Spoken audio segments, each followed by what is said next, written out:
दोस्तों, मैं Dubai stadium में मौजूद हूँ। आपसे थोड़ी देर पहले पाकिस्तानी कप्तान सलमान अली आगा ने यहाँ पर प्रेस कॉन्फ्रेंस की और सलमान अली आगा क्या शानदार प्रेस कॉन्फ्रेंस करके गए हैं। उनको हमारे पड़ोसी जर्नलिस्टों ने सवाल किया कि ये जो शेक हैंड नहीं हुआ, इसके ऊपर आप क्या कहते हैं। उन्होंने कहा कि मैं 17 अंडर 70 से क्रिकेट खेलता चला आ रहा हूँ। मैंने ज़िंदगी में कभी ऐसा नहीं देखा कि क्रिकेट फील्ड के अंदर टीमें आपस में हाथ ना मिलाती हों। और फिर उनको कहा गया कि जी वो जो दो कप्तान एशिया कप की ट्रॉफी के साथ फ़ोटो बनाते हैं, तो सुनने में आ रहा है कि शायद इंडियन कप्तान ना आया। कहता है वो नहीं आएगा तो ना आए, उसकी मर्जी। हम तो जो गेम के प्रोटोकॉल है हम उनको फॉलो करेंगे। बाकी उन्होंने सैम अयूब का अंदिया दिया है कि वो खेलेंगे। कहा है कि जी हमारी जो बेस्ट क्रिकेट है शायद वो इसी फाइनल के लिए बची हुई है। अपनी बैटिंग की कमजोरियों को भी सलमान ने एतराफ़ किया और इस बात को भी सलमान ने माना कि मैंने उनको सवाल किया कि इंडिया आपसे 2 मैचेस जीता हुआ है, वे के अंदर क्रिकेट खेल रही थी, तो सलमान ने एतराफ़ किया कि उन्होंने हमसे कम गलतियां की हैं इसीलिए जीते हैं। तो हमारी कोशिश ये होगी कि हम कम गलतियां करें। सरदार औरंगजेब साहब मेरे साथ मौजूद हैं। सरदार साहब, आज चांद रात है एशिया कप क्रिकेट टूर्नामेंट की फाइनल की, आपकी क्या फीलिंग है? देखिए, फीलिंग तो सलमान अली आगा को जिस तरह आपने देखा, जो उनकी बॉडी लैंग्वेज थी और जिस तरह के सवालात के जवाब दिए, इंडियन मीडिया के जिस तरह के सवालात थे, जिस तरह वो करते रहते हैं, ज़ाहिर है, और बड़े पॉजिटिव जवाब दिए उन्होंने। जिस तरह आपने बता दिया कि हैंडशेक के बारे में उन्होंने एक लंबा आंसर किया, हालांकि शायद ये किसी और उनके अपोनेंट से या किसी और से सवाल किया जाता तो शायद उसको इग्नोर कर देते, लेकिन उन्होंने भरपूर इसका जवाब दिया। और पाकिस्तानी मीडिया ने जो सवाल किए उनका जवाब दिया। प्लेइंग 11 के हवाले से उन्होंने दबे लफ्ज़ों में तो बता ही दिया खैर, और ये भी बता दिया कि हो सकता है हमने सारे रन बचा के रखे। और एक बड़ा ज़बरदस्त सवाल हमारे दोस्त ने उनसे किया कि स्ट्राइक रेट की वजह से ही हमारे 2 सीनियर प्लेयर जो हैं वो इस टीम में नहीं है। तो उन्होंने कहा आप बिल्कुल ठीक करें, उन्हें अपने पे लिया, उन्होंने कहा बिल्कुल ठीक करें क्योंकि मेरी performance up to the mark नहीं है और मैं इसको बेहतर करने की कोशिश करूंगा। स्ट्राइक रेट मैटर करता है। आज फिर उन्होंने दोहराया कि T20 क्रिकेट के अंदर स्ट्राइक रेट मैटर करता है।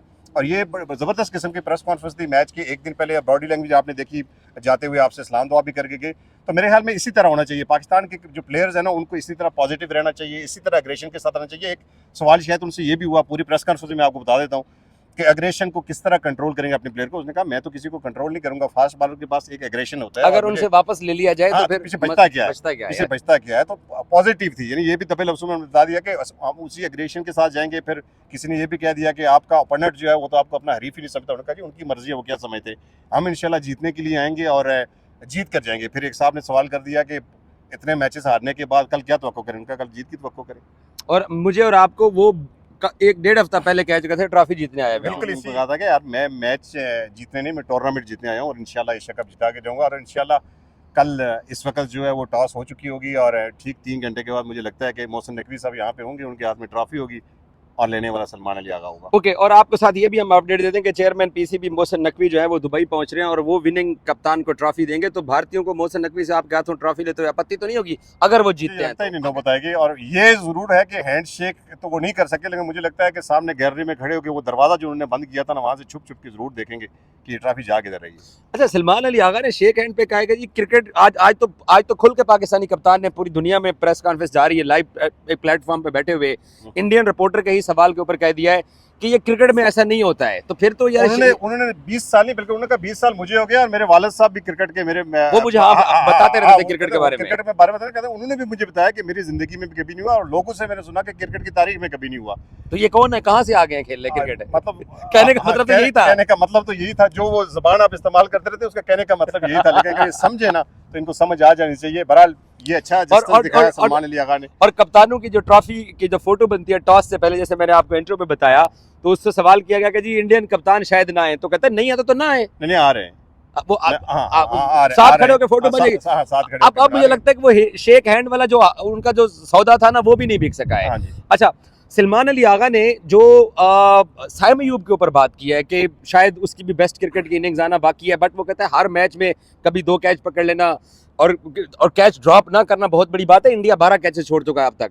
तो उसने कहा कि जी वो कंट्रीब्यूट करता है। तो एक दफा फिर अगर साइम को मैदान में उतारते हैं, अब हो सकता है चेंज भी करने जा रहा हो तो यहाँ नहीं बताया, बट वो एक हिंट देके चले गए कि मुझे लगता है कि वो फाइनल में एक अच्छी इनिंग्स खेलेंगे। देखिए 8 विकेट जो है शाहीन अफरीदी की हैं, 8 ही साइम अयूब की है और 9 जो है वो आपके हारिस रऊफ की है। तो आपके विकेट टेकिंग टॉप में 3 में तो वो आ रहा है। फील्डिंग भी अच्छी कर रहा है, कल प्रेशर में एक कैच भी लिया और बॉलिंग में जो आपको इम्पैक्ट डाल के दे रहा है ना, उसके बैटिंग से रन नहीं आ रहे। 6 मैचों में 23 रन है उसमें और उसमें भी 22 उन्होंने की हुई। ये बात तो ठीक है, लेकिन मुझे लगता है कि साइम अयूब को ना बहुत ज़्यादा इम्तिहान में नहीं डालना चाहिए। अगर इसी फॉर्म के साथ चलते हैं, अगर उनको खिलाना बहुत ज़रूरी है तो थोड़ा सा उनका नंबर शफल कर दे, विकेट की सिचुएशन देखते हुए या आपके बोर्ड पर रन क्या हैं उनको देखते हुए तो फिर आप सिचुएशन के हिसाब से उनका नंबर चेंज कर सकते हैं। लेकिन साइम अयूब अब आपका जो है वो इम्पैक्ट प्लेयर इसलिए बन गया है कि वो बॉलिंग, बैटिंग, फील्डिंग तीनों करता है, तो मुझे नहीं लगता कि इस स्टेज पे आके आप उसको ड्रॉप कर सकते हैं। आपने जब हमने बांग्लादेश के खिलाफ पिछला मैच जीता तो आपने कहा कि यार मैं सलमान की कप्तानी से मुतासिर हुआ हूँ कि उसने अकॉर्डिंग टू गेम बॉलर्स को बॉलिंग दी है।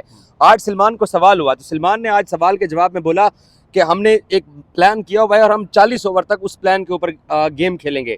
तो आपको लगता है कि वो जो एतराफ़ भी कर गया कि इंडिया हमसे कम गलतियां करके 2 मैचेस जीता, हमने ज़्यादा गलतियां की हैं, तो ओवरऑल कम से कम हम ये मार्जिन दे सकते हैं कि यार जब आप 6 मैच एशिया कप में खेल चुके हैं, 5 आप 11 मैचेस पाकिस्तान खेल चुका है, तो वो गलतियों का जो निचोड़ है, जो एतराफ़ भी वो कर गया है, वो एक बेहतर रिजल्ट हम अखज़ कर सकते हैं। देखिए इतनी बुरी परफॉर्मेंस के बावजूद मैं स्पेशली बैटिंग करूंगा तो आप फाइनल तक तो पहुंच गए हैं, लेकिन इसमें क्रेडिट साइम अयूब को इसलिए आप दे सकते हैं कि विकेट टेकिंग बॉलर के तौर पे वो उभरे हैं, विकेट बॉलिंग उन्होंने बहुत अच्छी की है। सलमान अली आगा को क्रेडिट ये दे सकते हैं कि Salman Ali Agha as a leader team को लीड किया, और कल के मैच में जो लास्ट मैच सेमीफाइनल आप उसको कह सकते हैं, वो जो खेला उसमें जो सिचुएशन बन गई थी उसमें एक मौके पर भी नहीं लग रहा था कि 134 पाकिस्तान डिफेंड कर लेगा। जो देखिए तारीफ इसलिए बनती है कि जो ऑन द स्पॉट मौके पे डिसीजन किए, जो बॉलिंग चेंज उन्होंने की, फास्ट बॉलिंग में की, फिर स्पिनर को जिस तरह लेके आए, पूरा डोमिनेट किया सलमान अली आगा ने। और इसी तरह का सिनेरियो आपको पता है बांग्लादेश के अगेंस्ट हमारा बन गया था, वो मैच जो है वो पाकिस्तान ने बहुत अच्छा जीता। जो दो जो बैक टू बैक हमें